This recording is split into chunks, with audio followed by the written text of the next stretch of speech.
Buenos días amigos, estamos otra vez aquí con ustedes para desarrollar una nueva clase de biología de este programa académico preparatorio del PAP de la Universidad de San Carlos. Este tema que vamos a desarrollar hoy se llama el método científico. Casi todas las ciencias se basan en método científico para realizar su estudio. Entonces, en el día de hoy vamos a ver en qué consiste este método. Pero antes vamos a hacer una pequeña introducción para ver los alcances de las ciencias, ¿verdad? Las ciencias son muy importantes porque nos permite descubrir y conocer aún más el mundo que nos rodea. También podemos conocer las dimensiones del universo, que como ven ustedes es bastante complejo y su comportamiento y características no son fáciles de conocer. Entonces la ciencia nos permite acercarnos cada vez más a conocer las dimensiones del universo.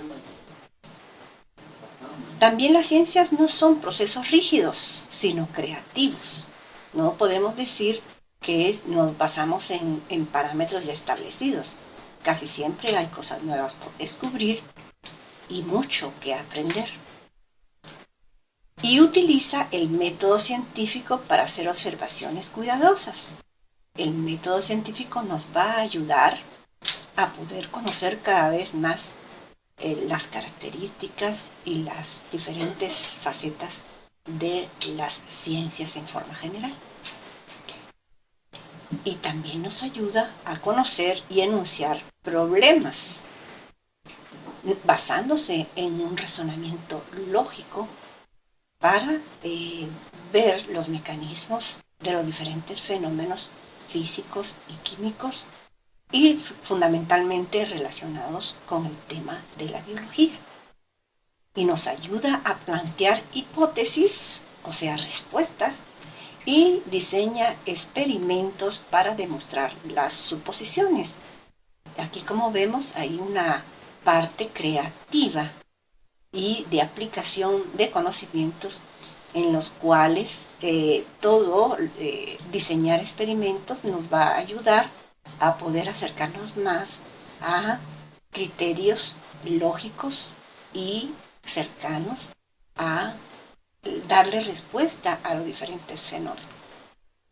Y se basa en un proceso de razonamiento sistemático, es decir, que todos los conocimientos no están aislados, sino tienen una concatenación o una relación entre ellos, lo que hace conocer cada vez más los aspectos de forma más amplia o general. En nuestra siguiente diapositiva nos vamos a referir más detalladamente al método científico. Y estos, como todos los métodos, se basan en diferentes pasos que es importante llevar a cabo para poder realizar un estudio científico. Aunque estos pasos tampoco se puede decir que son rígidos. Esto va a depender mucho de la creatividad del investigador y de su capacidad de poder llegar a establecer parámetros para poder conocer a profundidad todo el conocimiento. Vamos a mencionar cuáles podrían ser algunos pasos. Aquí le damos algún ordenamiento de una forma consecutiva que nos podría ayudar a poder realizar el estudio de algo, de una materia o de un aspecto científico, siguiendo estos diferentes pasos. Por ejemplo, la observación sería uno, es muy importante. Tenemos otro paso, el reconocimiento del problema, se refiere a lo que vamos a investigar. El planteamiento de la hipótesis, una posible respuesta. la experimentación, una forma práctica de demostrar el fenómeno, las conclusiones que vamos a obtener al final, el desarrollo y ahí se puede establecer el desarrollo de una teoría o de un principio.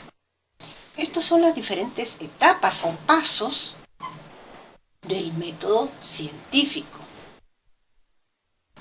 Empecemos pues a ver cada uno de estos aspectos.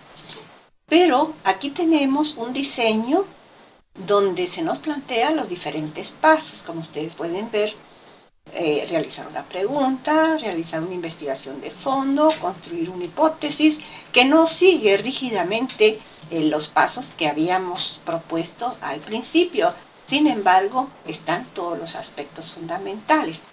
En diferentes libros de texto u otros materiales ustedes van a poder encontrar diferentes diseños de los pasos del método científico y ustedes verán que no son rígidos, sino pueden tener variantes, pero en el objetivo, o sea, en lo profundo, están los aspectos importantes. Aquí tenemos un modelo simplificado de las etapas del método científico. Vamos entonces a nuestra siguiente diapositiva y vamos a hablar más en detalle qué es la observación. Bueno, es una habilidad de ver la naturaleza de una manera crítica. Hemos dicho que en la naturaleza podemos observar muchos fenómenos físicos, químicos y biológicos, pero muchas veces pasan desapercibidos. Sin embargo, cuando se va a hacer una observación, aquellos detalles, por pequeños que parezcan, son importantes. Y el investigador que va a llevar esta parte del método científico tiene que tener una gran capacidad para ver, o sea, la habilidad de ver la naturaleza de una manera crítica. No de una manera superficial, sino de una manera más profunda que le permita conocer aspectos más en detalles de este paso. Las observaciones pueden ser cuantitativas y cualitativas. Es decir, que hay aspectos que son contables y se puede llevar un registro de todos aquellos, una medida, el peso, una talla, la temperatura, la presión, etcétera. Hay muchos aspectos que son contables y estos aspectos son muy importantes en relación a la parte de la investigación. Y los aspectos cualitativos son aquellos que no son contables, pero que tienen propiedades importantes de la materia y de todos los fenómenos en general. Y también son llevados al registro. Hay que contabilizarlos, hay que registrarlos y hay que establecer las mayor características posibles de lo que vamos a investigar. Por eso ponemos aquí que se debe llevar un registro de lo observado. Esto es importante. Sabemos que muchos científicos que han hecho descubrimientos importantes se cuenta con registros de anotaciones y aspectos que ellos observaron y que pudieron registrar, que han servido de base para nuevos estudios, para nuevas investigaciones. Entonces este aspecto es muy importante porque nos permite registrar todos los aspectos. Ya hemos dicho en la clase anterior que las estadísticas es una ciencia auxiliar porque nos ayuda a poder registrar diferentes aspectos del fenómeno y tenerlos contabilizados para futuras investigaciones. Entonces, en este aspecto es la habilidad del investigador de poder registrar y poder determinar lo observado con mayor detalle. Y hay que tener en cuenta las variables. Muchas veces se hace una investigación y cuando se quiere demostrar falla. ¿Por qué? Porque algunas variables, algunas de las características de lo demostrado pues no se cumplen, y es porque no hemos tomado en cuenta todas las variables.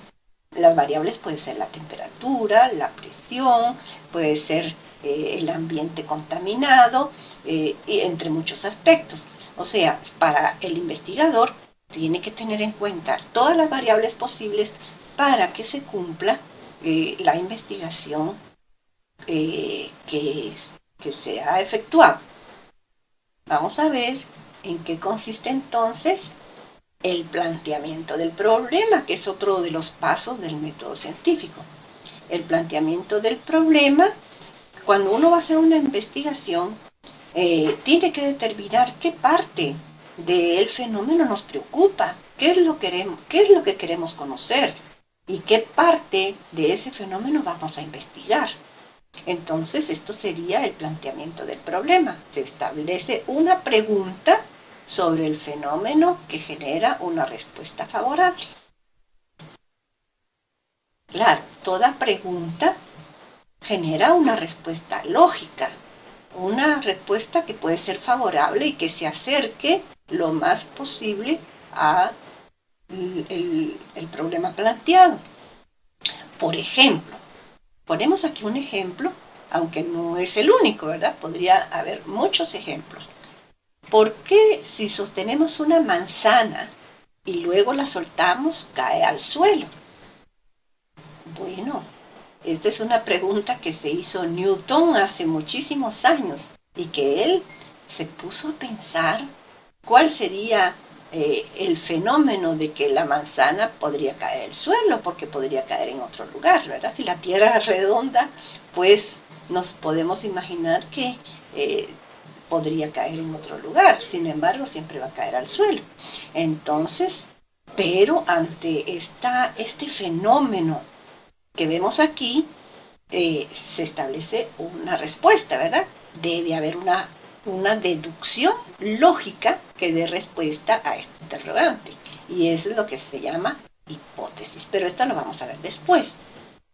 Entonces, toda pregunta conlleva a una respuesta, y esta respuesta debe de acercarse lo más posible a la lógica, o sea, que nos permita hallar la más respuesta favorable a esta pregunta.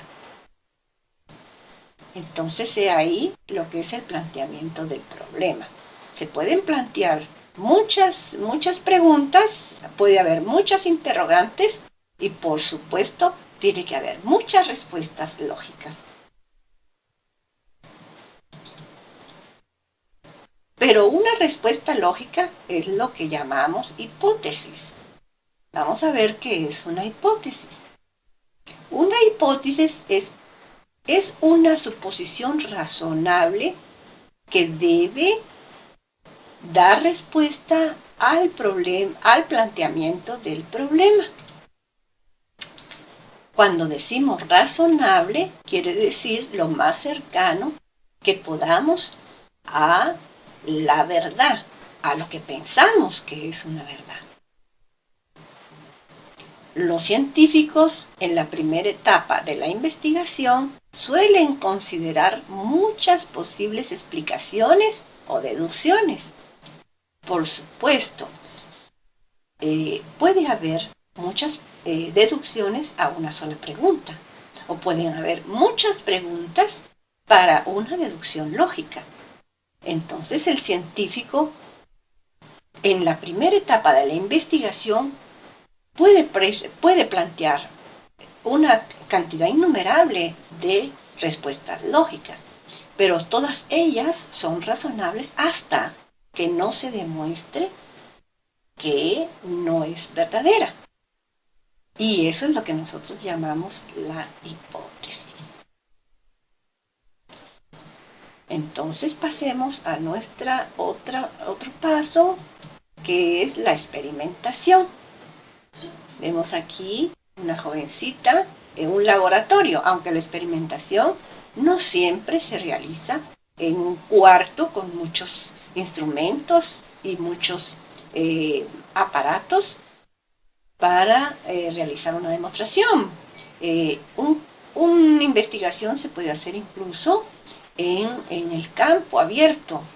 No necesitamos un cuarto, aunque muchas veces es imprescindible poder utilizar un instrumental adecuado, ¿verdad? Como vemos aquí, la cristalería, fuente de calor, vemos muchos elementos, ¿verdad? Una probeta y con los cuidados necesarios para poder realizar un experimento X. Pero la experimentación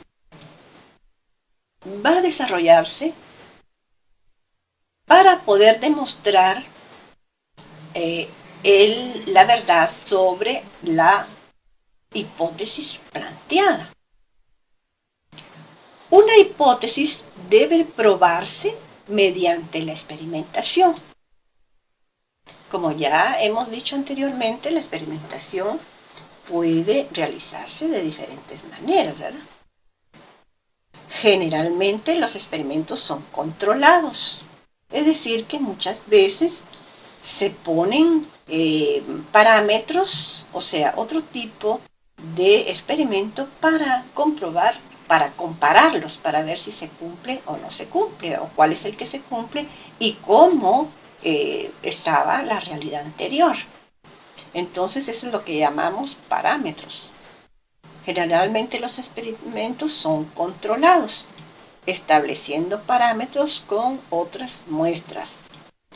Vamos a poner un ejemplo. Muchas veces cuando en los hospitales se prueban algunos medicamentos, se utilizan determinados organismos, podrían ser bacterias, ratones, etcétera, para comprobar la efectividad de determinadas sustancias en el organismo y ver cómo evolucionan estos experimentos, se puede decir, de sustancias que se van a comprobar en determinados organismos. Entonces siempre se deja un grupo de organismos que no están con los efectos de esta sustancia y otro grupo en el cual sí se va a aplicar. Entonces se ve la diferencia o las reacciones que sufre un grupo y se compara con la muestra, o sea, el grupo que no ha sido intervenido. De esta manera, este es un ejemplo, ¿verdad? Pero hay muchas formas de establecer una comparación utilizando diferentes métodos. Entonces, ahí es cuando decimos que se diseñan, se establecen parámetros con otras muestras para comprobar la efectividad o la veracidad del desarrollo del experimento. No todos los experimentos se diseñan de manera definida. Bueno, claro, por supuesto que el investigador tiene que ser muy creativo, muy sagaz. A veces suceden algunas consecuencias en el laboratorio que nos permite llegar a otra deducción que no estaba prevista anteriormente, pero se dio en las observaciones. Ahí tenemos el caso de Fleming, cuando estaba haciendo observaciones en bacterias, pudo observar, a pesar de haber puesto en práctica todos los cuidados para que este cultivo de bacterias no se contaminara, vimos que él pudo observar que un grupo de bacterias se había contaminado con hongos. Y entonces la sagacidad y la inteligencia de este investigador llegó a la conclusión de que estos hongos habían matado a cierto tipo de bacterias. Y de esta manera pudo observar que el hongo penicilio secretaba una sustancia que mataba a dicho grupo de bacterias. Y así es como se inventó la penicilina. Es decir, que se está haciendo un experimento, pero de momento podría surgir algo que no estaba previsto y va a depender mucho de la creatividad o de la sagacidad o de la curiosidad, se puede decir, del investigador para poder descubrir nuevas cosas y poder llegar a otras dimensiones en su experimento. Tenemos aquí las conclusiones. Los científicos llegan a conclusiones a través de los resultados de los experimentos. Claro, por supuesto, que todo esto lleva a una investigación. Pienso yo que antes de llegar a las conclusiones, los investigadores deben de investigar acerca de este tema, del tema que están investigando. Porque hay muchas cosas que ya se conocen en la actualidad, porque otros científicos ya han descubierto y han profundizado en algunos aspectos de determinado fenómeno. Entonces, hay que investigar, hay que ver a qué conclusiones llegaron otros científicos, qué tanto profundizaron en los diferentes aspectos de ese tema, para entonces al final, ya con nuestras propias deducciones, nuestras propias observaciones y todas las investigaciones que fueron posibles por diferentes investigadores, llegar entonces a las conclusiones. Entonces quiere decir que los científicos llegan a conclusiones a través de los resultados de los experimentos y también de otras investigaciones. La hipótesis debe someterse entonces a prueba a través de muchos experimentos que den resultados consistentes. Por supuesto, porque con un solo experimento no se puede decir que ya está comprobado. Recuerden que hemos dicho que hay que tomar en cuenta las variables. Entonces hay que hacer muchos experimentos, repetirlos una y otra vez, utilizando todas las variables para entonces al final llegar a las conclusiones lo más lógicas y certeras posibles. Una hipótesis bien sustentada, con todos estos elementos que hemos dicho anteriormente, puede relacionar hechos que previamente parecían aislados. Y ahí es cuando nosotros vemos que hay muchos experimentos o muchos aspectos científicos que hoy en día se conocen, como por ejemplo la fuerza de gravedad, que hizo posible que aquel experimento de Newton, en cual la manzana cae al suelo debido a la fuerza de gravedad, va vinculada a otras áreas, o sea, no solamente con el hecho de la manzana. Es lo que motiva, digamos, que nosotros nos mantengamos en la Tierra, en un lugar definido, y todos los aspectos de la Tierra. Y también nos ayuda a comprender, debido a la fuerza de gravedad, que hay teorías que universalizan estos conocimientos, como es la teoría de la universal, la teoría de la fuerza de gravedad, de la gravitación universal. Es decir, la teoría de la gravitación universal está muy relacionada con los aspectos de la fuerza de gravedad que sucede en la Tierra y en otros planetas de diferente manera. Vamos a ver acá otro. ¿Qué es entonces una teoría? Ya después que se llegan a conclusiones, pues se establece una teoría. ¿Qué es una teoría? Dice, se establece cuando una hipótesis ha sido sustentada por muchos experimentos y observaciones. Solo entonces, ¿verdad?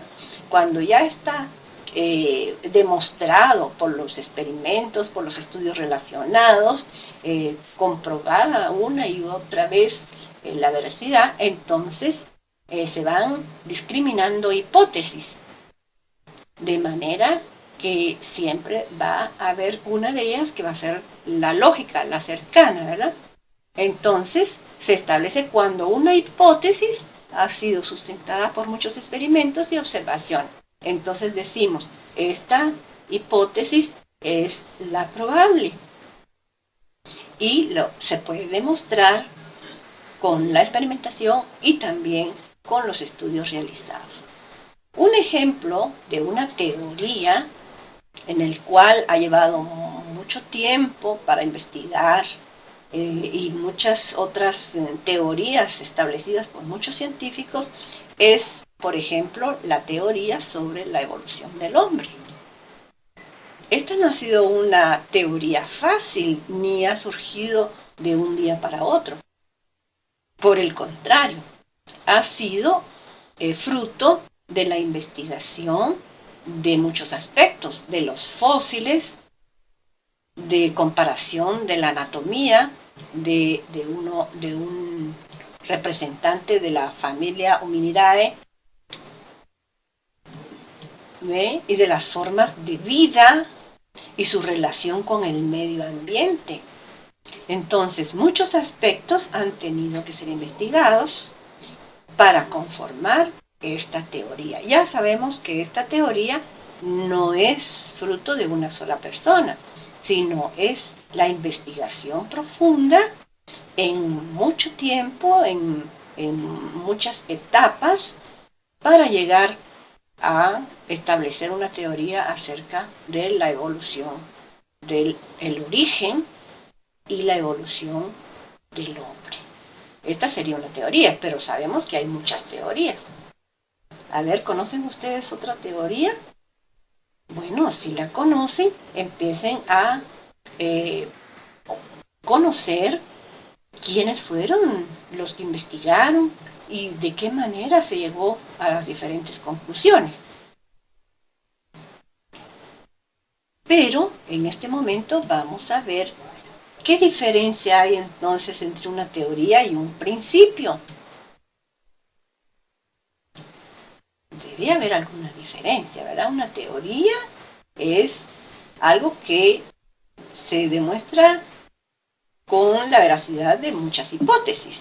Pero ¿cuándo será que esta teoría pasa a ser un principio? Veamos.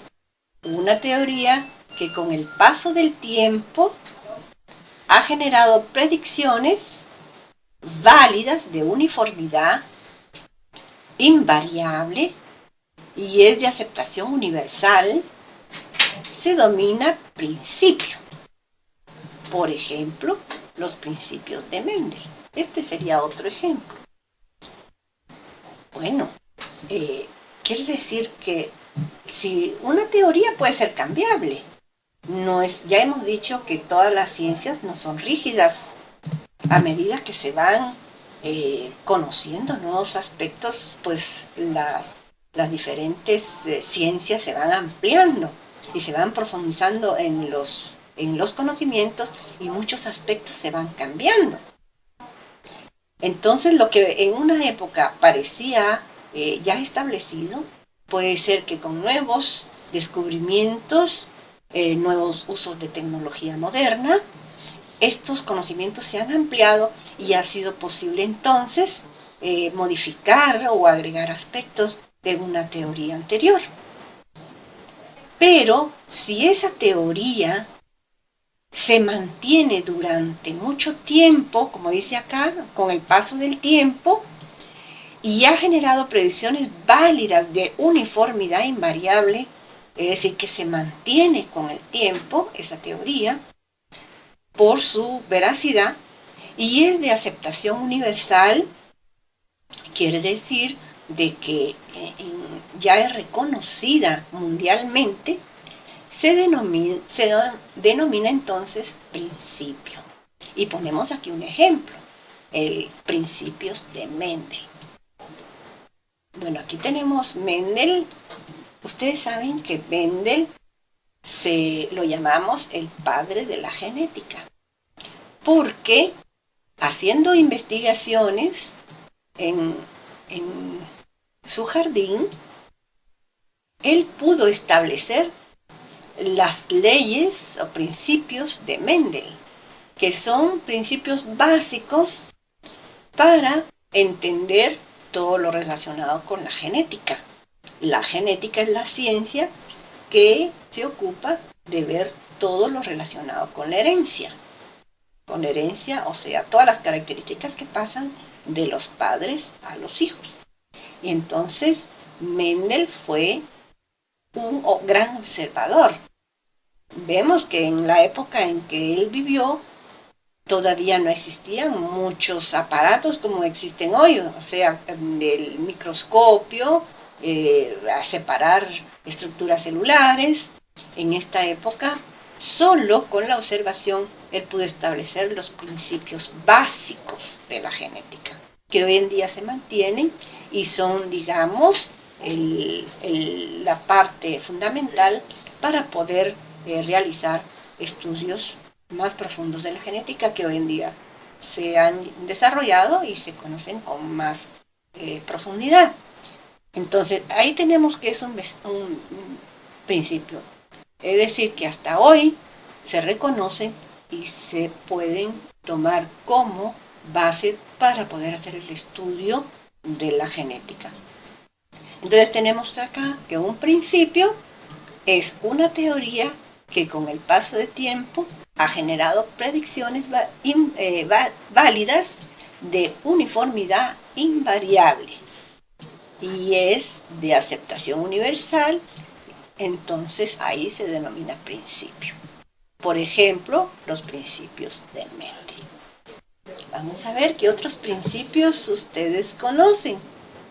Piensen, investiguen si estos se han mantenido con el transcurso del tiempo y si permanecen como conocimiento universal. Bueno, entonces aquí ya hemos llegado al final de nuestra clase.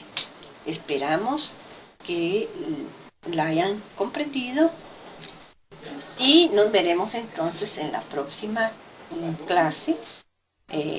Aquí a sus órdenes, cualquier pregunta, cualquier duda. Buenos días.